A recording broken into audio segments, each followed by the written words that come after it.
ബിസ്മില്ലാഹിർറഹ്മാനിർറഹീം. അസ്സലാത്തു വസ്സലാമു അലാ റസൂലിൽ അമീൻ വഅലാ ആലിഹി വഅസ്ഹാബിഹി അജ്മഈൻ. അമ്മാ ബഅദ്. അസ്സലാമു അലൈക്കും വറഹ്മത്തുള്ളാഹി.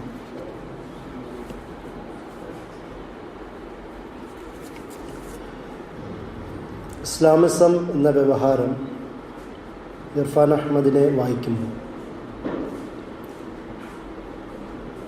ഇവിടെ അധ്യക്ഷൻ പറഞ്ഞതുപോലെ ഇർഫാൻ അഹമ്മദിൻ്റെ രണ്ട് രചനകൾ മാത്രമല്ല ഉള്ളത്, ചെറുതും വലുതുമായ ധാരാളം പേപ്പറുകളും അദ്ദേഹം പബ്ലിഷ് ചെയ്തിട്ടുണ്ട്. അതുകൂടാതെ ഈ രണ്ട് രചനകളെക്കുറിച്ച്, പ്രത്യേകിച്ച് റിലീജിയൻ ആസ് ക്രിട്ടിക് എന്ന് പറയുന്ന രചനയെക്കുറിച്ചുള്ള റിവ്യൂകൾക്ക് അദ്ദേഹം മറുപടിയും എഴുതിയിട്ടുണ്ട്. ഒരുപക്ഷെ ബുക്കുകളിലില്ലാത്ത വിവരങ്ങൾ അദ്ദേഹത്തിൻ്റെ ഈ മറുപടികളിൽ കാണാൻ കഴിയും.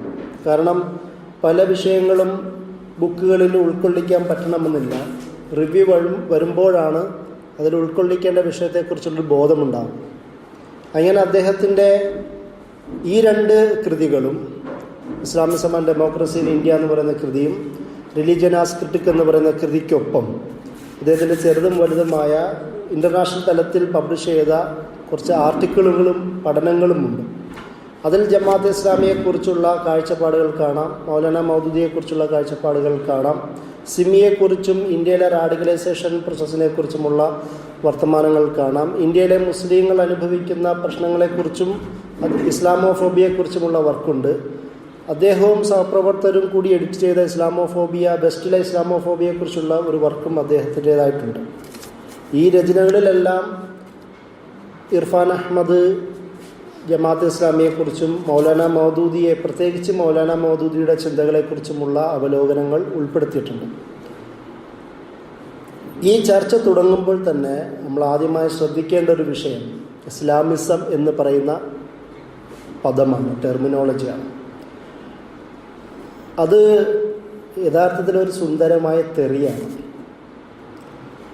ഒരുപക്ഷെ ആ പദം രൂപപ്പെടുന്നത് തന്നെ എന്താണോ നമ്മൾ ഒരു ഇസ്ലാമിക പ്രസ്ഥാനം ഉദ്ദേശിക്കുന്നത്, അല്ലെങ്കിൽ മുസ്ലിം നവോത്ഥാന നായകന്മാർ ഉദ്ദേശിച്ചത് എന്താണോ അതിൻ്റെ നേരെ ഓപ്പോസിറ്റായ അർത്ഥങ്ങളുള്ള കുറച്ച് പദസഞ്ചയങ്ങളാണ് political Islam, Islamism, post Islamism, moderate Islam, അങ്ങനെ പലതരത്തിലുള്ള ടെർമിനോളജികളുണ്ട്. അതിൽ ഏറ്റവും വ്യാപനം കിട്ടിയ, സ്വീകാര്യത നേടിയ, മുസ്ലിങ്ങളിൽ പോലും അറബിയിൽ ഇസ്ലാമിയൂൻ എന്നൊക്കെ തരത്തിൽ ഉപയോഗിക്കുന്ന പദമാണ് ഇസ്ലാമിസ്റ്റ് അല്ലെങ്കിൽ ഇസ്ലാമിസം. സ്വാഭാവികമായും മുസ്ലിങ്ങൾ തന്നെ, പ്രത്യേകിച്ച് ജമാഅത്തെ ഇസ്ലാമി, ഇഖ്വാനുൽ മുസ്ലിമൂൻ, അതുപോലെ Ennahda party, justice and development party അടക്കമുള്ള അറബ്, ഏഷ്യൻ, ആഫ്രിക്കൻ ലോകത്തെ വിവിധ ഇസ്ലാമിക പ്രസ്ഥാനങ്ങളും ഇസ്ലാമിസ്റ്റ് എന്നുള്ള പദത്തെ നെഞ്ചോട് പിടിച്ചു നിർത്തുകയും ചെയ്യുന്നുണ്ട്. ആ ഒരു പശ്ചാത്തലത്തിൽ ഇസ്ലാമിസം എന്താണ് എന്ന് പറയുന്ന ഒരു കാഴ്ചപ്പാടുകൾ ഉണ്ടാകുന്നത് അനിവാര്യമാണ്. യഥാർത്ഥത്തിൽ ആ പദം രൂപപ്പെട്ടത് ആൻറ്റി പ്രോഗ്രസ് ആയ, അതായത് മുന്നോട്ട് നയിക്കുന്നതിന് പിന്നോട്ട് വലിക്കുന്ന ഒരു കൂട്ടം ആൾക്കാർ, സ്റ്റേറ്റ് സെൻട്രിക്കായ, എപ്പോഴും സ്റ്റേറ്റിനെ കുറിച്ച് മാത്രം സംസാരിക്കുന്ന ഒരു വിഭാഗം, അധികാര മോഹികളായ ഒരു വിഭാഗം, അതുപോലെ സ്ത്രീ വിരുദ്ധത പറയുന്ന, സ്ത്രീകളെ രാഷ്ട്രീയ സാമൂഹ്യ ഇടപെടലുകളിൽ നിന്ന് പിൻവലിക്കുന്ന ഒരു വിഭാഗം, വയലൻസിനെയും അക്രമത്തെയും കുറിച്ച് മാത്രം സംസാരിക്കുകയോ അതിൽ ഇടപെടുകയോ ചെയ്യുന്ന വിഭാഗം, തക്ഫീർ, അൽവല വൽബറ പോലുള്ള ചർച്ചകൾ ഇടപെട്ടുകൊണ്ട് തക്ഫീർ പ്രവർത്തിക്കുന്ന, പ്രാവർത്തികമാക്കുന്ന ഒരു വിഭാഗം, വെസ്റ്റ് എന്ന് പറയുന്ന കൺസെപ്റ്റിനെ ശക്തമായി എതിർക്കുന്ന ഒരു വിഭാഗം, അതുപോലെ എൻലൈറ്റ്മെൻറ്റ്, നവോത്ഥാനം, റിഫോം എന്നൊക്കെ വിളിക്കപ്പെടുന്ന ഈ പുതിയ പദപ്രയോഗങ്ങളെ എതിർക്കുന്ന ഒരു വിഭാഗം, റീസണിങ്ങിനെയും റീസ്ട്രക്ചറിനെയും റീകൺസ്ട്രക്റ്റിനെയും എതിർക്കുന്ന വിഭാഗം. ഇങ്ങനെ ഒരുപാട് ആൻറ്റികളുടെ സിന്തസിസാണ്, ക്ലസ്റ്ററാണ് യഥാർത്ഥത്തിൽ ഇസ്ലാമിസം എന്നുള്ള പദം കൊണ്ട് ഉദ്ദേശിച്ചത്. ഇപ്പോൾ നമ്മൾ ആ പദം വളരെ സന്തോഷപൂർവ്വം ഞാൻ ഇസ്ലാമിസ്റ്റാണെന്നൊക്കെ ഫേസ്ബുക്കിലൊക്കെ നമ്മൾ സ്റ്റാറ്റസും വാട്സപ്പിലൊക്കെ കൊടുക്കുന്നതൊക്കെ ഒരുപാട് പേരുണ്ട്. ഒരുപക്ഷെ ഇത് ഉപയോഗിക്കുന്ന പുറത്തുള്ള ഒരാൾ കാണുന്നത് ആ അർത്ഥത്തിലാണ്. ഇന്ന് വേറൊരു പ്രത്യേകതയും കൂടിയുണ്ട്. ഇസ്ലാമിക ലോകത്തെ, മുസ്ലിം ലോകത്തെ സകലവിധ വിഭാഗങ്ങളും, അത് സൂഫികളാവട്ടെ, ഇപ്പോൾ AK പാർട്ടി പോലുള്ള സംഘടനകളൊക്കെ നക്ഷബന്ദി ത്വരീക്കത്തിൻ്റെ ബാക്ക്ഗ്രൗണ്ട് ഉള്ളവരാണ്. അത് മൈൽഡ് ആയ, മോഡറേറ്റ് ആയ ഇസ്ലാമിസ്റ്റ് പാർട്ടിയാണ്. ഈ ചർച്ചയിൽ സലഫികളുണ്ട്. ഇപ്പോൾ ഒഫീഷ്യൽ ഉലമ, സൗദി അറേബ്യയിലെ ഒഫീഷ്യൽ ഉലമ, അവർ സലഫി ഐഡിയോളജി അല്ലെങ്കിൽ ആ ബാക്ക്ഗ്രൗണ്ട് ഉള്ളവരാണ്. അതുകൊണ്ടും ഇസ്ലാമിസത്തിൻ്റെ ചർച്ചയിൽ ഈ ഒഫീഷ്യൽ ഉലമയും പെടുന്നുണ്ട്. കാരണം അവർ ഭരണത്തിൻ്റെ പക്ഷത്തുള്ളവരാണ്, അധികാരത്തിൽ പങ്കാളികളാണ്. അതുപോലെ സലഫി പ്രസ്ഥാനങ്ങൾ ധാരാളമുണ്ട്. ഹിസ്ബുന്നൂർ അടക്കമുള്ള, അൻസാർ അടക്കമുള്ള ഈ കുറച്ച് തീവ്രത കാണിക്കുന്ന ഷബാബ് പോലുള്ള ഈ സൊമാലിയയിലെ ഒരുപാട് സംഘടനകളുണ്ട്. അവരെല്ലാം ഈ പറയുന്ന ഇസ്ലാമിസം എന്ന് പറയുന്ന ടെർമിനോളജിയിലുണ്ട്. ഷീഈ സംഘടനകളുമുണ്ട്. ഇറാനിലെ ഔദ്യോഗിക നേതൃത്വം ഇസ്ലാമിസം എന്ന് പറയുന്ന ആശയത്തിലേക്കാണ് പോകുന്നത്. ഇമാം ഖുമൈനിയോ, ഖാംനിയോ, റഫ്സൻജാനിയോ, ഖാത്തമിയോ, ആയത്തുള്ള അലി സിസ്താനിയോ, സയ്യിദ് ഹുസൈൻ ഫദ്ലുള്ള പോലുള്ള പ്രമുഖരായ പണ്ഡിതന്മാരുടെ എല്ലാം ചിന്തകൾ ഇസ്ലാമിസം എന്ന് പറയുന്ന ആശയത്തിലാണുള്ളത്. അതുപോലെ അവരുടെ മൂവ്മെൻറ്റും ഹിസ്ബുള്ള അടക്കമുള്ള, ഹൂസികളടക്കമുള്ള വിവിധ മൂവ്മെൻറ്റുകളും ഈ പറയുന്ന ഇസ്ലാമിസം എന്ന് പറയുന്ന ഇതിൻ്റെ ഉള്ളിലാണുള്ളത്. ഇങ്ങനെ മുസ്ലിം ലോകത്ത് ഇടപെടുന്ന സാമൂഹികമായ, രാഷ്ട്രീയപരമായ മേഖലകളിൽ ഇടപെടുന്ന ഏകദേശം എല്ലാ സംഘടനകളും ഇസ്ലാമിസം എന്ന് പറയുന്ന പദസഞ്ചയത്തിന് ഉള്ളിൽ ഒതുങ്ങുന്നതാണ്. ഈ ഒരു സാഹചര്യത്തിലാണ് ഇസ്ലാമിസം എന്ത് എന്നതിനെക്കുറിച്ചുള്ള ആലോചന നമ്മൾ നടത്തുന്നത്. ആ ഒരു അർത്ഥങ്ങളൊക്കെയുമുള്ള ഈ ഒരു പദത്തെ ജമാഅത്ത് ഇസ്ലാമി അല്ലെങ്കിൽ ഇഖ്വാൻ അല്ലെങ്കിൽ മൗലാന മൗദൂദി എന്ന് പറയുന്ന വ്യക്തികളിലേക്കോ അല്ലെങ്കിൽ ഇപ്പോൾ സംഘടനകളിലേക്കോ ഈ പദം ചേർക്കാൻ പറ്റുമോ എന്നും കൂടി ആലോചിക്കേണ്ടതാണ്. അതാണ് ആദ്യം പറഞ്ഞു വെക്കുന്ന പ്രധാനപ്പെട്ട കാര്യം. കാരണം ഈ പദത്തിൽ നിന്നാണ് നമ്മുടെ ബുക്കിൻ്റെ ചർച്ച തുടങ്ങുന്നത് തന്നെ. Islamism and democracy in Islam എന്ന് പറയുമ്പോൾ മൗലാന മൗദൂദി ഇസ്ലാമിസ്റ്റ് പ്രൊജക്റ്റിൻ്റെ ഫൗണ്ടറായിട്ടോ, ഉപജ്ഞാതാവായിട്ടോ, പയനിയറായിട്ടോ, നേതാവായിട്ടോ ചിത്രീകരിക്കപ്പെടുന്നു. ഇദ്ദേഹത്തിൻ്റെ കൺസെപ്റ്റുകളാണ് സയ്യിദ് കുത്തുബ് അടക്കമുള്ള, പുറത്തുള്ള നജമുദ്ദീൻ അറബക്കർ അടക്കമുള്ള വിവിധ രാഷ്ട്രത്തിലെ തലവന്മാരും നേതാക്കന്മാരും കടമെടുത്തത്. അതുകൊണ്ട് തന്നെ മൗലാന മൗദൂദിയാണ് സിസ്റ്റം തിയറി, പൊളിറ്റിക്കൽ സയൻസിൻ്റെ ഭാഷയിൽ പറഞ്ഞാൽ സിസ്റ്റം തിയറി മുന്നോട്ട് വെച്ച ആൾ. അപ്പോൾ അതുകൊണ്ട് പൊളിറ്റിക്കൽ ഇസ്ലാമിൻ്റെ, ഇസ്ലാമിസത്തിൻ്റെ അല്ലെങ്കിൽ ഫണ്ടമെൻ്റലിസത്തിൻ്റെ, റാഡിക്കലിസത്തിൻ്റെ, മുസ്ലിം ഈ പറയുന്ന വിവിധ മാനിഫെസ്റ്റേഷനൊക്കെ കൈകരുതുന്ന പ്രസ്ഥാനത്തിൻ്റെയൊക്കെ ചിന്ത രൂപപ്പെടുന്നത് മൗലാന മൗദൂദിയിൽ നിന്ന് തന്നെയാണ്. അതുകൊണ്ട് അദ്ദേഹം ചോദ്യം ചെയ്യപ്പെടേണ്ടതാണ് എന്ന് പറയുന്ന സാഹചര്യത്തിലേക്കാണ് ഈ നമ്മുടെ ചർച്ച നിൽക്കുന്നത്. ആ ഒരു പശ്ചാത്തലത്തിൽ എഴുതപ്പെട്ട കൃതിയാണ് ഈ Islamism and democracy in Islam എന്ന് പറയുന്നത്. അപ്പോൾ ഈ പറയുന്ന എല്ലാ മാനങ്ങളും ഇസ്ലാമിസത്തിനുണ്ടായിരിക്കെ മൗദൂദി, അബുൽ മൗദൂദി എന്ന് പറയുന്ന പ്രഗത്ഭനായ ആ പ്രതിഭയുടെ വൈജ്ഞാനിക മണ്ഡലത്തോട് ഇസ്ലാമിസം എന്ന് പറയുന്നത് എത്രത്തോളം ചേർന്ന് നിൽക്കുമെന്നാണ് നമ്മൾ ആദ്യം ചോദ്യം ചെയ്യേണ്ടത്. യഥാർത്ഥത്തിൽ മൗലാന മൗദൂദി ആൻറ്റി വെസ്റ്റ് ആയിരുന്നു, പടിഞ്ഞാറ് പാശ്ചാത്യ ചിന്താഗതിക്കെതിരായിരുന്നു. എന്തുകൊണ്ടാണ് അദ്ദേഹം ആയിരുന്നത് അത് ചർച്ച ചെയ്യുന്നില്ല. പക്ഷേ ഈ കൃതിയിൽ ആദ്യം ഇർഫാൻ അഹമ്മദിൻ്റെ Islamism and democracy in Islam എന്ന് പറയുന്ന കൃതിയിൽ അദ്ദേഹം മൗലാന മൗദൂദിയെ ശരിക്കും വിമർശിക്കുന്നുണ്ട്.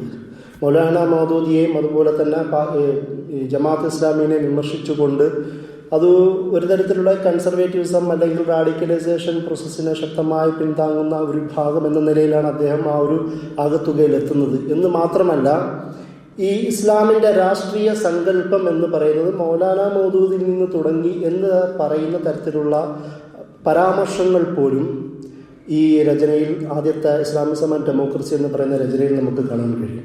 യഥാർത്ഥത്തിൽ അവിടുന്ന് മറ്റൊരു ചർച്ച തുടങ്ങുകയാണ് ചെയ്യുന്നത്. മൗലാന മൗദൂദിയാണോ ഇസ്ലാമിക രാഷ്ട്രീയ ചിന്തയ്ക്ക്, പൊളിറ്റിക്കൽ ഫിലോസഫിക്ക് തുടക്കമിടുന്നത്? അത് അല്ല എന്നാണ് ഇർഫാൻ അഹമ്മദ് തന്നെ അദ്ദേഹത്തിൻ്റെ രണ്ടാമത്തെ രചനയിൽ പറയുന്നത്. മൗലാന മൗദൂദി എന്ന് പറയുന്നത് ഞാൻ ആദ്യം പറഞ്ഞതുപോലെയല്ല.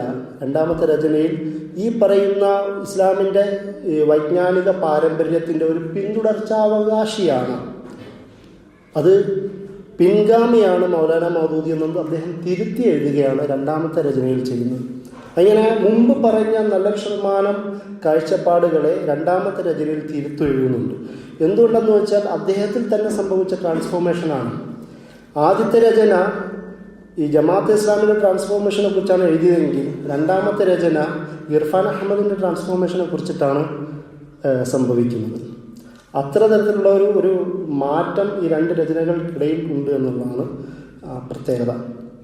മറ്റൊന്ന്, ഇസ്ലാമിക രാഷ്ട്രീയ ചിന്തകളെ പറഞ്ഞതുപോലെ അദ്ദേഹത്തിൻ്റെ ഈ ഇസ്ലാമിസം എന്ന് പറയുന്ന ബി പോയിന്റുകളെ കുറിച്ച് പ്രത്യേകിച്ച് ധാരണ ആദ്യ രചനയിൽ ഇല്ല എന്ന് നമുക്ക് മനസ്സിലാക്കാൻ കഴിയും. കാരണം മൗലാന മൗദൂദി എന്നത് സ്റ്റേറ്റ് സെൻട്രിക് ഫിലോസഫി പറഞ്ഞ ആൾ മാത്രമല്ല. അദ്ദേഹത്തിൻ്റെ പൊളിറ്റിക്കൽ ഫിലോസഫി രണ്ട് തരമാണ്, നമുക്കെല്ലാവർക്കും അറിയാം. ഒന്ന് ബോട്ടം അപ്പ് തിയറി, രണ്ടാമത്തത് state centric theory, top down theory. Bottom up തിയറിയുമുണ്ട്, ടോപ്പ് ഡൗൺ തിയറിയുമുണ്ട് പൊളിറ്റിക്കൽ സയൻസിൽ. അതിൽ ബോട്ടം അപ്പ് തിയറി എന്ന് പറയുന്നത് വ്യക്തി, കുടുംബം, സമൂഹം, രാഷ്ട്രം, പല രചനകളിൽ കൂടി വിശദമായി കിടക്കുന്ന അദ്ദേഹത്തിൻ്റെ ഒരു നാഷണൽ ബിൽഡിങ്ങിനെ കുറിച്ചുള്ള ചിന്തയാണ്. വ്യക്തി, കുടുംബം, സമൂഹം, രാഷ്ട്രം. അതാണ് ബോട്ടം അപ്പ് തിയറി. താഴെ നിന്ന് മുകളിലേക്ക് ഒരു സമൂഹം രൂപപ്പെടുന്ന രീതി. ഒരു വ്യക്തി സംസ്കരിക്കപ്പെടുമ്പോൾ കുടുംബം സംസ്കരിക്കപ്പെടും, കുടുംബത്തിലൂടെ സമൂഹവും, സമൂഹത്തിലൂടെ ആ ദേശവും സംസ്കരിക്കപ്പെടുമെന്നുള്ളതാണ് ബോട്ടം അപ്പ് തിയറി എന്ന് പറയുന്നത്. ഇത് മൗലാന മൗദൂദി സ്വന്തമായി ഉയർത്തിരിച്ചെടുത്തതാണോ? അല്ല. കാരണം ഷാവുലിദ ദഹ്ലവിയുടെ ഇർത്തിഫാഖാത്ത് പൊളിറ്റിക്കൽ ഫിലോസഫി ഉണ്ട്. ഇർത്തിഫാഖാത്ത് എന്ന് പറഞ്ഞാൽ ഡൽഹി കേന്ദ്രീകരിച്ച് അദ്ദേഹം മനസ്സിലാക്കിയ, വിശദീകരിച്ച ഒരു രാഷ്ട്രീയ ചിന്തയുണ്ട്. അതിൽ ഷാവുലിദ ദഹ്ലവി പറയുന്ന വ്യക്തി, കുടുംബം, നഗരം, ദേശം അല്ലെങ്കിൽ രാഷ്ട്രം എന്ന് പറയുന്ന, ദൗലത്ത് എന്ന് പറയുന്ന ആശയത്തിലേക്കാണ് പോകുന്നത്. ചെറിയൊരു വ്യത്യാസമാണ് മൗലാന മൗദൂദിയും ഷാവുലിദ ദഹ്ലവിയും തമ്മിലുള്ളത്. മൗലാന മൗദൂദി സൊസൈറ്റി എന്ന് വിശാലമായ അർത്ഥത്തിൽ പറഞ്ഞപ്പോൾ അതിനു മുമ്പ് 2 നൂറ്റാണ്ട് മുമ്പ് ജീവിച്ച ഷാവുലിദ ദഹ്ലവി നഗരം എന്ന അർത്ഥത്തിലേക്ക് പറഞ്ഞു. കാരണം അദ്ദേഹം ജീവിച്ചത് ഡൽഹിയിലാണ്, അതുകൊണ്ടാണ് ദഹ്ലവി എന്ന് വിളിക്കുന്നത്. ആ ഡൽഹി എന്നത് മുഗൾ സാമ്രാജ്യത്തിൻ്റെ കേന്ദ്രമായിരുന്നു. വൈജ്ഞാനിക, വ്യാപാര, രാഷ്ട്രീയ, സാംസ്കാരിക, മത കേന്ദ്രമാണ് ഏകദേശം ഡൽഹി എന്നത് അന്നത്തെ കാലത്ത്. അതുകൊണ്ട് നഗരത്തിൻ്റെ ഒരു പ്രാധാന്യത്തെ കുറിക്കാൻ വേണ്ടിയിട്ടാണ് അദ്ദേഹത്തിൻ്റെ വ്യക്തി, കുടുംബം, നഗരം, രാഷ്ട്രം അല്ലെങ്കിൽ ദേശം എന്ന് പറയുന്ന ചിന്ത ഷാവുലിദ ദഹ്ലവി വെക്കുന്നത്. ഈ നഗരത്തിൻ്റെ വിശാലമായ ഒരു ചിന്തയാണ് മൗലാന മൗദൂദി അതിനെ സമൂഹം, ദേശം എന്ന് പറയുന്ന അർത്ഥത്തിലേക്ക് വിശദീകരിക്കുന്നത്. ഇത് സ്ഥാപിതമായി കഴിയുമ്പോൾ ഇതൊരു തിയറിറ്റിക്കലി അദ്ദേഹം അവലോകനം ചെയ്യുന്നതാണ്. സൈദ്ധാന്തികമായി ഒരു മുസ്ലിം സമൂഹത്തിൻ്റെ വളർച്ചയെ അവലോകനം ചെയ്യുന്നതാണ്. ഇത് ഷാവുലിദ ദഹ്ലവിയിൽ നിന്ന് മാത്രം എടുത്തതല്ല. അപ്പോൾ ഇബ്നു ഖൽദൂൻ്റെ അസബിയ തിയറി പോലുള്ള, സൈക്കിൾ തിയറി പോലുള്ള ധാരാളം അണ്ടർസ്റ്റാൻഡിങ് ഈ പൊളിറ്റിക്കൽ ഫിലോസഫി തന്നെ ധാരാളം നമുക്ക് കാണാൻ കഴിയും. അൽ മദീനത്തുൽ ഫാദില എന്ന് പറയുന്ന ഫാറാബിയുടെ രചനകളും നമുക്ക് കാണാൻ കഴിയും. ഒരു നഗരത്തിൻ്റെ രൂപീകരണം, അതിൻ്റെ ഒരു വളർച്ച, ദേശം, രാഷ്ട്രം എന്നൊക്കെ പറയുന്ന കൺസെപ്റ്റുകൾ മുമ്പേ ഉണ്ട്. ഈ ഒരു തിരിച്ചറിവാണ് ഇർഫാൻ അഹമ്മദിനെ മൗലാന മൗദൂദി എന്നത് മൗദൂദിയാണ് രാഷ്ട്ര കൺസെപ്റ്റിനെ കുറിച്ച് തുടക്കമിട്ട് എന്ന് പറയുന്ന വർത്തമാനം തിരുത്തുകയും അദ്ദേഹം ഒരു പാരമ്പര്യത്തിൻ്റെ പിന്തുടർച്ചയാണ് എന്ന് പറയുന്ന തിരിച്ചറിവിലേക്ക് എത്താനും കാരണം. ഈ രണ്ട് മാറ്റങ്ങൾ ഈ രണ്ട് രചനകളിലുമുണ്ട്. അതിൻ്റെ കൂടെ തന്നെ മൗലാന മൗദൂദിയുടെ സാമൂഹികമായ കാഴ്ചപ്പാടുകളെയും കൈകാര്യം ചെയ്യുന്നുണ്ട്. പലപ്പോഴും ഡെമോക്രസി എന്ന് പറയുന്ന ഇന്ത്യയിലെ ഡെമോക്രസി, നാഷണലിസം, സെക്യുലറിസം, ഈ പറയുന്ന പ്രധാനപ്പെട്ട 3 ഇസങ്ങളെയും ഓപ്പറേറ്റിംഗ് സിസ്റ്റത്തെയും സാമൂഹ്യ രാഷ്ട്രീയ ചിന്തകളെ മൗലാന മൗദൂദി ശക്തമായി വിമർശിച്ചിരുന്നു. ഇതിൻ്റെ ആദ്യത്തെ രചനയിൽ നന്നായി ഇർഫാൻ അഹമ്മദ് വിമർശിക്കുകയാണ് ചെയ്യുന്നത്. കാരണം ഒരു ഫണ്ടമെൻ്റലിസ്റ്റായ റാഡിക്കലൈസേഷനെ സഹായിക്കുന്ന ഒരു ചിന്ത എന്ന നിലയിലാണ് ആദ്യത്തെ കൃതിയിൽ പറയുന്നതെങ്കിൽ മൗലാന മൗദൂദിയുടെ ഈ വിമർശനത്തെ രണ്ടാമത്തെ രചനയിൽ ഹാർദവുമായി സ്വീകരിക്കുകയാണ് ഇർഫാൻ അഹമ്മദ് ചെയ്യുന്നത്. നമ്മൾ മനസ്സിലാക്കേണ്ട ഒരു കാര്യം, എന്തുകൊണ്ടാണ് മൗലാന മൗദൂദി തിയോ ഡെമോക്രസി എന്നതിനെക്കുറിച്ച് പറഞ്ഞത്. ജുംഹൂരി ഇസ്ലാമി ജുംഹൂരിയത്ത് എന്നാണ് അദ്ദേഹം ഉറുദുവിൽ ഉപയോഗിക്കുന്ന ഒരു പദം, ഇസ്ലാമി ജുംഹൂരിയത്ത് എന്ന് പറയുന്നത്. തിയോ ഡെമോക്രസി എന്നുള്ളതാണ് അദ്ദേഹം ഇംഗ്ലീഷിൽ സ്വീകരിച്ച പദപ്രയോഗം. കാരണം തിയോളജി എന്ന് പറയുന്നത് പ്രീസ്റ്റിൻ്റെ നേതൃത്വത്തിലുള്ള, പുരോഹിതൻ്റെ നേതൃത്വത്തിലുള്ള അധികാര വ്യവസ്ഥയ്ക്കാണ് തിയോളജി എന്ന് പറയുക. ഡെമോക്രസി എന്നത് ജനങ്ങൾക്ക് വേണ്ടി ജനങ്ങളാൽ തിരഞ്ഞെടുത്ത അധികാര രീതിക്കാണ് ഡെമോക്രസി എന്നും പറയുന്നത്. എന്തുകൊണ്ടാണ് അപ്പോൾ മൗലാന മൗദൂദ് തിയോ ഡെമോക്രസി എന്ന് പറയുന്ന പദത്വം തിരഞ്ഞെടുത്തത്? കാരണം അവിടെ അത് തിയോ എന്നതിനൊരു ഡിവൈൻ കണക്ഷൻ ഉണ്ട് എന്നതുകൊണ്ടാണ് ആ പദം അദ്ദേഹം തിരഞ്ഞെടുക്കുന്നത്. ഈ പദത്തിൻ്റെ ആശയം അദ്ദേഹം കൂടുതൽ വിവിധ രചനകൾ കൂടി അദ്ദേഹത്തിൻ്റെ പ്രഭാഷണങ്ങൾ കൂടി വ്യക്തമാവുന്നുണ്ട്. അതുകൊണ്ടാണ് ഈ വർഷങ്ങൾക്ക് ഒരു 7 വർഷത്തിന് ശേഷം പബ്ലിഷ് ചെയ്ത ഈ പറയുന്ന റിലീജിയൻ ആസ് ക്രിട്ടിക് എന്ന് പറയുന്ന രചനയിൽ ഇർഫാൻ അഹമ്മദ് തൻ്റെ ചിന്തയെ മാറ്റി എഴുതാൻ പ്രേരിപ്പിക്കുന്നത്. ഇങ്ങനെ മൗലാന മൗദൂദിയുടെ ഡെമോക്രസിയെക്കുറിച്ചിട്ടുള്ള, സെക്യുലറിസത്തെക്കുറിച്ചിട്ടുള്ള, ദേശീയതയെക്കുറിച്ചുള്ള ചിന്തകളെയെല്ലാം രണ്ടാമത്തെ രചനയിൽ തിരിച്ചറിയുന്ന ഒരു പ്രത്യേക സാഹചര്യം നമുക്ക് കാണാൻ കഴിയും. മറ്റൊന്ന്, മുസ്ലിം സമൂഹം പൊതുവെ ക്രിറ്റിസിസത്തെ, ക്രിട്ടിക്കിനെ, വിമർശനാത്മക സമീപനത്തെ അംഗീകരിക്കുന്നില്ല എന്ന് പറയുന്ന ഒരു ഓറിയൻ്റലിസ്റ്റ് കാഴ്ചപ്പാടുണ്ട്. പൊതുവെ അവർ പറയുന്നത് മുസ്ലിം സമൂഹം എന്താണോ സ്റ്റാഗ്നേഷൻ സംഭവിച്ച, തജറൂദ് സംഭവിച്ച മദ്ഹബുകളിൽ ഒതുങ്ങി നിൽക്കുന്ന, അതുപോലെ ഈ അഖീദ മദ്ഹബുകളിൽ അഷ്അരി, മാതുരീദി, മുഅ്തസിലി പോലുള്ള, മുഅ്തസിലി ഇല്ലെങ്കിലും അഷ്അരി മദ്ഹബിൽ ഒതുങ്ങി നിൽക്കുന്ന വിവിധ ഫിഖ്ഹി വിശ്വാസപരമായ മതകളിൽ ഒതുങ്ങി നിൽക്കുന്ന ഒരു സമൂഹമായി ചിത്രീകരിക്കുകയാണ് യഥാർത്ഥത്തിൽ ഓറിയന്റലിസ്റ്റ് രചനകളിൽ കാണുന്നത്. ആ ഒരു സാഹചര്യത്തിലാണ് മൗലാന മൗദൂദിയുടെ ഈ വിമർശനം ഉണ്ടാകുന്നത്. ഇതിനെ പ്രത്യേകം എടുത്തു പറഞ്ഞുകൊണ്ട് ഇർഫാൻ അഹമ്മദ് പറയുന്നുണ്ട്, ഇസ്ലാഹ് എന്ന് പറയുന്ന പദത്തെ കേന്ദ്രീകരിച്ചിട്ടാണ് മൗലാന മൗദൂദി അല്ലെങ്കിൽ അദ്ദേഹത്തെ പോലുള്ള ചിന്തകന്മാരും ക്രിറ്റിസിസം നടത്തുന്നത് എന്ന് അദ്ദേഹം ചൂണ്ടിക്കാണുന്നുണ്ട്. മുമ്പത്തെ രചനയിൽ, ആദ്യത്തെ രചനയിൽ ഈ പറയുന്ന പോയിന്റ് അദ്ദേഹം പരാമർശിക്കുന്നില്ല.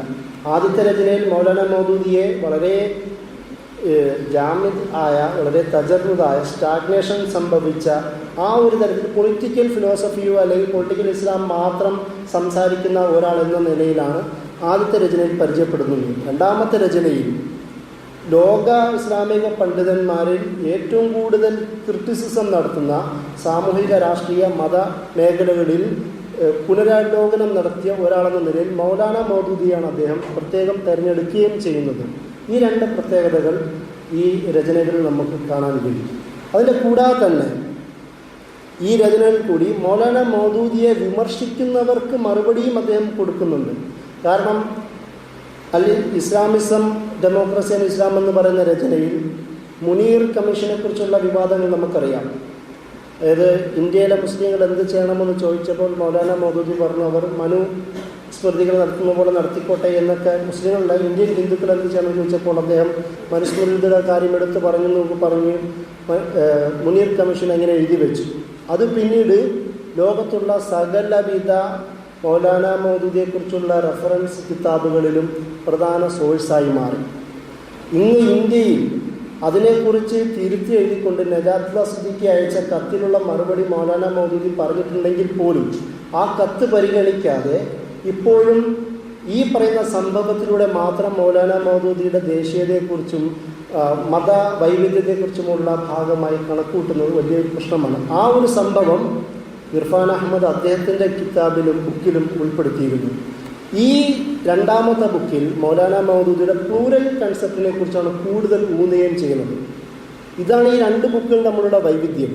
ഒന്നാമത്തെ, ഞാൻ നേരത്തെ പറഞ്ഞതുപോലെ, മൗലാന മൗദൂദി എന്ന് പറയുന്ന ഒരുപാട് തകരാറുള്ള ഒരു കഥാപാത്രത്തിൽ നിന്ന് രണ്ടാമത്തെ ബുക്കിൽ മൗലാന മൗദൂദി എന്ന് പറയുന്ന പ്ലൂരൽ, വളരെ വർണ്ണങ്ങളുള്ള, ഒരുപാട് കളറുകളുള്ള ഒരു പണ്ഡിതൻ എന്ന നിലയിലേക്ക് മാറുന്ന ഒരു കാഴ്ചയും കാണാം. ആദ്യത്തെ രചനയിൽ മൗലാന മൗദൂദി എന്ന് പറയുന്നത് ഒരു പൊളിറ്റിക്കൽ ഫിലോസഫറായിട്ടോ അല്ലെങ്കിൽ ഒരു ഓർഗനൈസറായിട്ടോ ചിത്രീകരിക്കുന്ന ഒരു ചിത്രമുണ്ട്. മൗലാന മൗദൂദി എന്ന് പറയുന്നത് ഒരു പൊളിറ്റിക്കൽ ഓർഗനൈസറാണ്. അത് മാത്രമല്ല, ഇർഫാൻ അഹമ്മദ് കിതാബ് എഴുതുന്നത് മൗലാന മൗദൂദി സെക്കുലർ, ആദ്യം ദേശീയത ഇഷ്ടപ്പെട്ട, സെക്കുലറിസത്തെ ഇഷ്ടപ്പെട്ട ഒരു ജേർണലിസ്റ്റായിട്ടാണ്. പിന്നീട് സാഹചര്യം മാറുന്നതനുസരിച്ചിട്ട് അദ്ദേഹം ഹുക്കുമത്തെ ഇലാഹി എന്ന് പറയുന്ന തിയോക്രസി ചർച്ച ചെയ്യുന്ന അല്ലെങ്കിൽ ഫണ്ടമെൻ്റലിസം വർത്തമാനം പറയുന്ന ഒരു യുവാവിലേക്ക് മാറ്റപ്പെട്ടു, പരിവർത്തനം ചെയ്തു എന്ന് പറയുന്നതാണ് ട്രാൻസ്ഫോർമേഷൻ ഓഫ് ജമാഅത്ത് ഇസ്ലാമി എന്ന് പറയുന്ന ആ രചനയിലുള്ളത്. രണ്ടാമത്തെ രചനയിൽ അതിന് നേരെ തിരിച്ചാണ്.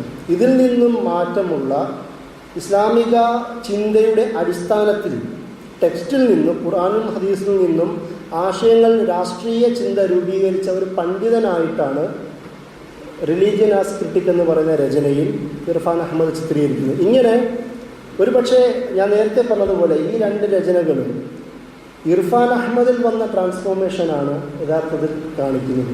മൗലാന മൗദൂദിയിലെ മൗലാന മൗദൂദി എങ്ങനെ അദ്ദേഹം വായിച്ചോ, എത്രത്തോളം അദ്ദേഹം യഥാർത്ഥ സോഴ്സുകളിലേക്ക് മടങ്ങിയോ അത്രത്തോളം മൗലാന മൗദൂദിയെ അടുത്തറിയാൻ ഇർഫാൻ അഹമ്മദ് കഴിഞ്ഞു എന്നുള്ളതാണ്. കാരണം ഇതിനു മുമ്പ് ഞാൻ കുറച്ച് ആർട്ടിക്കിളിനെ കുറിച്ച് പറഞ്ഞിരുന്നു. സ്റ്റേറ്റ് ഇൻ ഇസ്ലാമിസ്റ്റ് തോട്ട് എന്ന് പറയുന്ന 2006 പബ്ലിഷ് ചെയ്ത ഒരു ചെറിയൊരു പഠനമുണ്ട് അദ്ദേഹത്തിൻ്റെ. അത് ഒരുപാട് സർക്കുലേറ്റ് ചെയ്യപ്പെട്ട ഒരു സ്റ്റഡികളിലൊന്നാണ്. പക്ഷേ ആ വർക്കിൽ ഞാൻ നേരത്തെ പറഞ്ഞതുപോലെ ഈ ബുക്ക് ഇറങ്ങുന്നതിന് മുമ്പുള്ളതാണ് അതായത് ഈ 1996 ഒരു എംഫിലുമായി ബന്ധപ്പെട്ടതാണല്ലോ ആദ്യത്തെ വർക്ക്. അത് പിന്നീടാണ് 2010 പബ്ലിഷ് ചെയ്യുന്നത്. ഈ പബ്ലിഷ് ചെയ്യുന്നതിന് മുമ്പാണ് ഞാനിപ്പോൾ പറഞ്ഞ സ്റ്റേറ്റ് ഇൻ ഇസ്ലാമിസ്റ്റ് തോട്ട് എന്ന് പറയുന്ന ആർട്ടിക്കിൾ അദ്ദേഹം പബ്ലിഷ് ചെയ്യുന്നത്. ഈ വർക്കിൽ മൗലാന മൗദൂദിയെ വളരെ ഭീകരമായ ആരോപണങ്ങൾ ഉണ്ട് എന്ന് പരോക്ഷമായി ചിത്രീകരിക്കുന്ന ആർട്ടിക്കിൾ, പ്രത്യക്ഷമായിട്ടല്ല പരോക്ഷമായി ഈ തരത്തിലുള്ള ചിന്ത പ്രകടിപ്പിക്കുന്ന ഒരു ആർട്ടിക്കിളാണ് ഈ പറയുന്ന ആർട്ടിക്കിൾ. അങ്ങനെ ഈ 2012 ശേഷം ഇർഫാൻ അഹമ്മദിൽ വന്ന മാറ്റമാണ്, പരിവർത്തനമാണ് റിലീജിയൻ ആസ് ക്രിട്ടിക് എന്ന് പറയുന്ന ബുക്കിലേക്ക് അദ്ദേഹം പറഞ്ഞത്. ഞാൻ നേരത്തെ പറഞ്ഞതുപോലെ ഇർഫാൻ അഹമ്മദ് മൗലാന മൗദൂദിയെ വിമർശിക്കുന്നവരെയും വിമർശിക്കുന്നു എന്നുള്ളതാണ് ബാക്കിയുള്ള ആർട്ടിക്കിൾ നമുക്ക് കാണാൻ കഴിയുന്നത്. അതായത് ഇയാൻ അൽമണ്ട് എന്ന് പറയുന്ന ഒരു പൊളിറ്റിക്കൽ അനലിസ്റ്റ് ഉണ്ട്, ഒരു ചിന്തകനാണ്. അദ്ദേഹത്തിൻ്റെ രചനകളിലൂടെ ഇദ്ദേഹത്തിൻ്റെ റിലീജിയൻ ആസ് ക്രിട്ടിക് എന്ന് പറഞ്ഞ രചനയെ നിരൂപണം ചെയ്തുകൊണ്ട് അദ്ദേഹം റിവ്യൂ ചെയ്തിരുന്നു.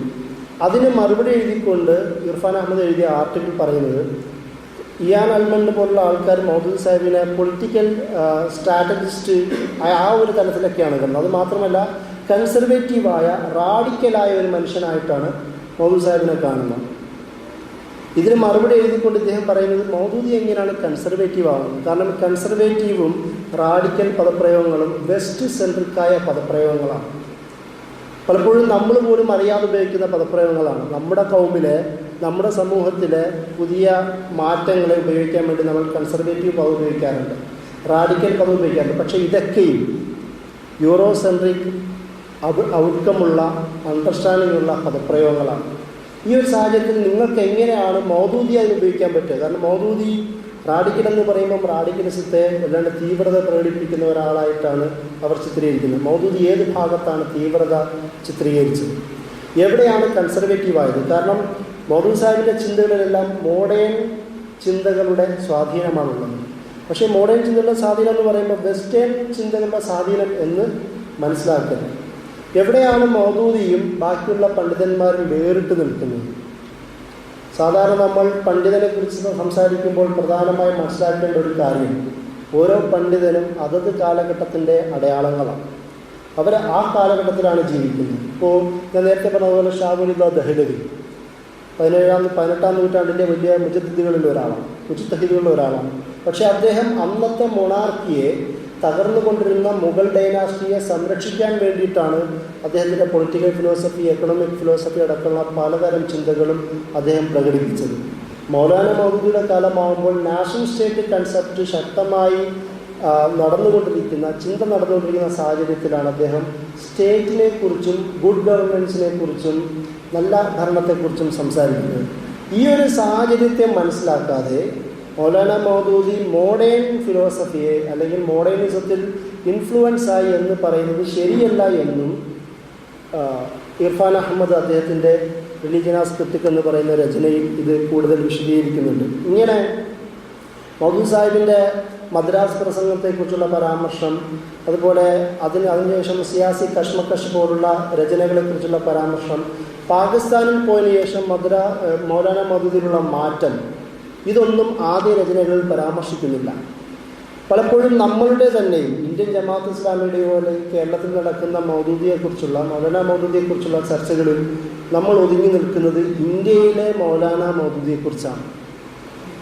ഇവിടെ ദേശീയത, മതേതരത്വം, ജനാധിപത്യം ഒരു താത്വിക വിശകലനമാണ് ഇന്ത്യൻ ജമാഅത്ത് ഇസ്ലാമിയിലെ അവസാന ബുക്ക്. ഇപ്പോഴും നമ്മുടെ ചിന്തകളുടെ അടിസ്ഥാനമായിട്ട് ഉപയോഗിക്കുന്നത് ആ രചനയാണ്. ജമാഅത്ത് ഇസ്ലാമി അല്ലെങ്കിൽ ജമാഅത്ത് ഇസ്ലാമി ആൾക്കാരുടെ ചിന്തകളുടെ അടിസ്ഥാനമായി ഉപയോഗിക്കുന്നത് ആ വർക്കാണ്. പാകിസ്ഥാനിലേക്ക് പോയ മൗലാന മൗദൂദി, അവിടുത്തെ പ്രക്ഷോഭങ്ങളിൽ ഇടപെട്ട മൗലാന മൗദൂദി, ഫാത്തിമ അലി ജിന്നയെ ഇലക്ഷന് നിർത്തി സപ്പോർട്ട് ചെയ്ത സ്ത്രീ സാമൂഹിക രാഷ്ട്രീയ ഇടപെടലുകളെക്കുറിച്ച് സംസാരിച്ച മൗലാന മൗദൂദി, അതുപോലെ തന്നെ ഭരണപരിഷ്കാരത്തെക്കുറിച്ചും ഭരണഘടനാ മാറ്റത്തെക്കുറിച്ചും സംസാരിച്ച മൗലാന മൗദൂദി, ഇസ്ലാഹ് പോലുള്ള വിഷയങ്ങൾ ഖാദിയാനി മസലകൾ എഴുതുകയും ഖാദിയാനികളെ ലോക വലിയ കളിയ വിഷയമാക്കി മാറ്റുകയും ചെയ്ത മൗലാന മൗദൂദി, ഒരുപാട് രാഷ്ട്രീയ സാമൂഹിക വിഷയങ്ങളിൽ ഭരണകൂടമായി ഇടയുകയും അറസ്റ്റ് വരിക്കുകയും ചെയ്ത മൗലാന മൗദൂദി.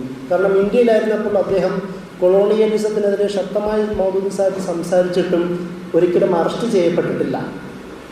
ഏകദേശം 17-18 വയസ്സ് മുതൽ എഴുതിയതും ജമിയത്തുൽ ഉലമ ഹിന്ദിൻ്റെ വലിയ പത്രങ്ങളിൽ എഡിറ്ററായി മാറിയ ആ ഒരു കാലഘട്ടത്തിൽ, നമ്മുടെയൊക്കെ വയസ്സിൻ്റെ കാലഘട്ടത്തിൽ, അവിടെ മുതൽ അദ്ദേഹം ഇന്ത്യൻ പാർട്ടീഷൻ ഉണ്ടാകുന്ന വരെയും ശക്തമായി ബ്രിട്ടീഷ് സാമ്രാജ്യത്തിന് എഴുതിയിട്ടും അദ്ദേഹം അറസ്റ്റ് ചെയ്യപ്പെടില്ല. പലരും അറസ്റ്റ് ചെയ്തിരുന്നു. പക്ഷെ പിന്നീടാണ് അദ്ദേഹം അറസ്റ്റ് ചെയ്യപ്പെടുന്നത്. അതായത് ഒരു മുസ്ലിം നാട്ടിൽ അവിടുത്തെ മുസ്ലിം ലീഗിൻ്റെ കീഴിലുള്ള ഭരണത്തെ ശക്തമായി ചോദ്യം ചെയ്തതിൻ്റെയും മുസ്ലിം ലീഗിനോട് കൂടി വർത്തിക്കുന്ന അഹമ്മദിയാക്കളെയും ഖാദിയാനികളെയും പോലുള്ള ആൾക്കാർക്കെതിരെ ശക്തമായി സംസാരിച്ചതിൻ്റെ പേരിലാണ് പലപ്പോഴും അദ്ദേഹം അറസ്റ്റ് ചെയ്യപ്പെടുന്നത്. ഈ പറയുന്ന രാഷ്ട്രീയ പരിവർത്തനങ്ങളും രാഷ്ട്രീയ ചിന്തകളും ഈ രചനയിൽ കാണാൻ കഴിയില്ല. നമ്മളുടെ രചനകളിലോ നമ്മളുടെ ചിന്തകളിലോ പോലും ഇന്ത്യൻ ജമാഅത്ത് ഇസ്ലാമിയുടെ ചർച്ചകളിലോ മൗദൂദി സാഹിബിൻ്റെ പാകിസ്ഥാനിൽ പോയതിനു ശേഷമുള്ള ചിന്തകളോ നമ്മുടെ രചനകളിൽ പോലും കാണാൻ കഴിയില്ല. കാരണം ഇപ്പോഴും ഇന്ത്യൻ ജമാഅത്ത് ഇസ്ലാമിക്ക് ഇന്ത്യയിലെ മൗലാന മൗദൂദി മാത്രമാണ് ഉള്ളത് എന്നുള്ളതാണ് പ്രശ്നം. അതിൽ നിന്ന് മാറി നടക്കാൻ ഈ പറയുന്ന റിലീജിയൻ ആസ്പെക്ട് എന്ന് പറയുന്ന രചനയിൽ ചില സൂചനകൾ കാണാൻ കഴിയുന്നുണ്ട്. ഇങ്ങനെ മൗലാന മൗദൂദിയിൽ തന്നെ വരുന്ന മാറ്റങ്ങളെ ഇപ്പോഴും ഇന്ത്യൻ ജമാഅത്ത് ഇസ്ലാമിക്ക് ഉൾക്കൊള്ളാൻ കഴിയുന്നില്ല. അത് എൻ്റെ കൂടെ പരാമർശിച്ചതാണ്. ഞാൻ പറഞ്ഞു വന്നത്, ഈ രണ്ട് രചനകളും മൗലാന മൗദൂദി എന്ന് പറയുന്ന പ്രഗത്ഭനായ ഒരു മുജ്തഹിദ് അല്ലെങ്കിൽ ഒരു സാമൂഹിക രാഷ്ട്രീയ മത പരിഷ്കർത്താവ് അദ്ദേഹത്തിൻ്റെ ചിന്തകളെ ഇന്ത്യൻ ജമാഅത്ത് ഇസ്ലാമിൽ പോലും രാഷ്ട്രീയത്തിലേക്കും സംഘടനയിലേക്കും മാത്രം ഒതുക്കുന്ന ഒരു പശ്ചാത്തലവും കൂടി ഈ രചനയുടെ ചർച്ചയുടെ ഭാഗമായി നമ്മൾ മനസ്സിലാക്കേണ്ടതുണ്ട്. കാരണം എന്തുകൊണ്ടാണ് അദ്ദേഹം ക്രിട്ടിക് എന്നുള്ള പദം ഉപയോഗിക്കുന്നത്? സാമൂഹിക രാഷ്ട്രീയ വിഷയങ്ങളിൽ ഇടപെടാൻ കഴിയുന്ന ഈ പറയുന്ന വൈദേശിക ഇൻഫ്ലുവൻസിനെ, സ്വാധീനത്തെ വിമർശിക്കാൻ മൗലാന മൗദൂദി തയ്യാറായതുകൊണ്ടാണ്. അദ്ദേഹം വെറും ഒരു രാഷ്ട്രീയ വർത്തമാനം മാത്രമല്ല പറഞ്ഞത്, അല്ലെങ്കിൽ ജമാഅത്ത് ഇസ്ലാമി എന്ന് പറയുന്ന സംഘടനയെക്കുറിച്ച് മാത്രമല്ല പറഞ്ഞത്. പകരം ഈ ഇസ്ലാമിൻ്റെ അല്ലെങ്കിൽ നേരത്തെ പറഞ്ഞതുപോലെ പണ്ഡിത പാരമ്പര്യം പിന്തുടർന്നുകൊണ്ട് ഇസ്ലാമിൻ്റെ ടെക്സ്റ്റുകൾ ഉപയോഗിച്ച് ഖുർആനും ഹദീസും ഉപയോഗിച്ച് സലഫ് സാലിഹ്യങ്ങളുടെയും ചിന്തകൾ ഉപയോഗിച്ചുകൊണ്ട് ഈ പറയുന്ന വിവിധ തരത്തിലുള്ള സാമൂഹിക രാഷ്ട്രീയ വ്യവഹാരങ്ങളെ കൈകാര്യം കൂടി ചെയ്ത ഒരു പണ്ഡിതൻ എന്നതുകൂടി നമ്മൾ ഓർക്കേണ്ടതുണ്ട്. പലപ്പോഴും ഈ പണ്ഡിതൻ എന്ന് പറയുന്ന പൊസിഷൻ മാറുകയും ഒരു പ്രസ്ഥാന സ്ഥാപകനെന്നോ രാഷ്ട്രീയ ചിന്തകനെന്നോ എന്ന് മാത്രമായി മാറുകയും ചെയ്യുമ്പോൾ ഉണ്ടാകുന്ന പ്രശ്നം ഇപ്പോഴും ഇന്ത്യൻ ജമാഅത്ത് ഇസ്ലാമി അനുഭവിക്കുന്നുണ്ട്. അതിൽ നിന്നൊരു മാറ്റവും കൂടി ഇർഫാൻ അഹമ്മദ് അദ്ദേഹത്തിൻ്റെ രചനയിൽ ഉൾപ്പെടുത്തിയിട്ടുണ്ട് എന്ന് വേണം കരുതാൻ. ഈ ഒരു തരത്തിൽ മൗലാന മൗദൂദിയെ വേറിട്ട ഒരു വ്യക്തിയായി അദ്ദേഹം തന്നെ ഉണ്ടാക്കിയ ഒരുപാട് പ്രശ്നങ്ങളിൽ നിന്ന് മൗലാന മൗദൂദിയെ രക്ഷിക്കാനുള്ള ഒരു ഇടപെടലും കൂടിയായി മാറി അദ്ദേഹത്തിൻ്റെ രണ്ടാമത്തെ ബുക്ക്. അതുകൊണ്ട് തന്നെ ചില ഭാഗങ്ങളിൽ ഇർഫാൻ അഹമ്മദ് ഖേദിച്ച് എഴുതുന്നുണ്ട്. ഞാൻ മുമ്പ് എഴുതിയതിൻ്റെ ചില പ്രശ്നങ്ങളും ഈ രണ്ടാമത്തെ രചനയെ ഞാൻ മാറ്റുന്നുണ്ട്. ഈ രണ്ടാമത്തെ രചനയിൽ എനിക്ക് വന്ന പരിവർത്തനങ്ങൾ ഇങ്ങനെയാണെന്നൊക്കെ പറഞ്ഞുകൊണ്ട് അത് രണ്ടാമത്തെ ഈ ഇസ്ലാം ആസ്കെപ്റ്റിക് എന്ന് പറയുന്ന രചനയിൽ അദ്ദേഹം ഉൾപ്പെടുത്തുകയും ചെയ്യുന്നുണ്ട്. ഈ ഒരു തരത്തിൽ മൗലാന മൗദൂദിയുടെ നല്ലൊരു ചിത്രം ഒരേ തരത്തിൽ അദ്ദേഹം വിമർശിക്കുകയും ചെയ്യുന്നുണ്ട്. അതായത് നിയോ പാട്രിയാർക്കിയുടെ ആളാണ്, പുതു പുരുഷ മേധാവിത്വത്തിൻ്റെ ആളാണ് മൗലാന മൗദൂദി എന്ന് അദ്ദേഹം ഈ രചനയിൽ തന്നെ പറയുന്നുണ്ട്. ഇർഫാൻ അഹമ്മദ് മൗലാന മൗദൂദിയെക്കുറിച്ച് സ്ത്രീ വിരുദ്ധത ആരോപിക്കുന്നുണ്ട്. സ്ത്രീ വിരുദ്ധത എന്നതിൻ്റെ അപ്പുറം പുരുഷ മേധാവിത്വത്തിൻ്റെ അടയാളമായി ഇർഫാൻ അഹമ്മദ് രചനയിൽ പറയുന്നുണ്ട്. പക്ഷെ എന്നാൽ അത് പറയുന്നതോടൊപ്പം തന്നെയും ബാക്കിയുള്ള കാര്യങ്ങൾ മൗലാന മൗദൂദി ആൾ ഉഷാറാണ് എന്ന തരത്തിലാണ് ഈ രചനകൾ അവസാനിക്കുന്നത്. ഈ റിലീജിയസ് ക്രിട്ടിക് എന്ന് പറയുന്ന മൗലാന മൗദൂദിയെക്കുറിച്ച് മാത്രമല്ല, ഗഫാർ ഖാനെ കുറിച്ചുള്ള, അബുൽ കലാം ആസാനെ കുറിച്ചുള്ള സൗത്ത് ഏഷ്യൻ സ്കോളേഴ്സിനെയും വിഷയത്തിൽ ഉൾപ്പെടുത്തുന്നുണ്ട്. നമ്മുടെ വിഷയം അടിസ്ഥാനത്തിൽ ഇസ്ലാമിസം എന്ന വ്യവഹാരത്തെ അത് ഏറ്റവും കൂടുതൽ ഊന്നുന്നത് മൗലാന മൗദൂദി ആയതുകൊണ്ടാണ് ഞാൻ ഈ വിഷയത്തിൽ കൂടുതൽ ഊന്നിയത്. എന്തായാലും ഈ രണ്ട് രചനകളിൽ കൂടി മൗലാന മൗദൂദിയുടെ രണ്ട് ഭാവങ്ങളെ എങ്ങനെയാണ് ജമാഅത്ത് മൗലാന മൗദൂദിയുടെ വിമർശകർ മൗദൂദിയെ കാണുന്നതെന്ന് ആദ്യത്തെ രചനയിൽ കാണാം. രണ്ടാമത് മൗലാന മൗദൂദിയുടെ ഏറെക്കുറെ നല്ലൊരു വ്യക്തമായ ചിത്രം അദ്ദേഹത്തിൻ്റെ രണ്ടാമത്തെ രചനയിൽ കാണാം. കൂടുതൽ പഠിക്കാൻ, മൗദൂദി സാഹിബിനെ കുറിച്ചുള്ള കൂടുതൽ വിമർശനങ്ങൾ പഠിക്കാൻ ഈ രണ്ട് രചനകളും ഉപയോഗപ്പെടുമെന്ന് പറഞ്ഞുകൊണ്ട് ഞാൻ അവസാനിപ്പിക്കുന്നു. വാഹൃദാവാന അൽഹംദുലില്ലാഹി റബ്ബിൽ ആലമീൻ. അസ്സലാമു അലൈക്കും.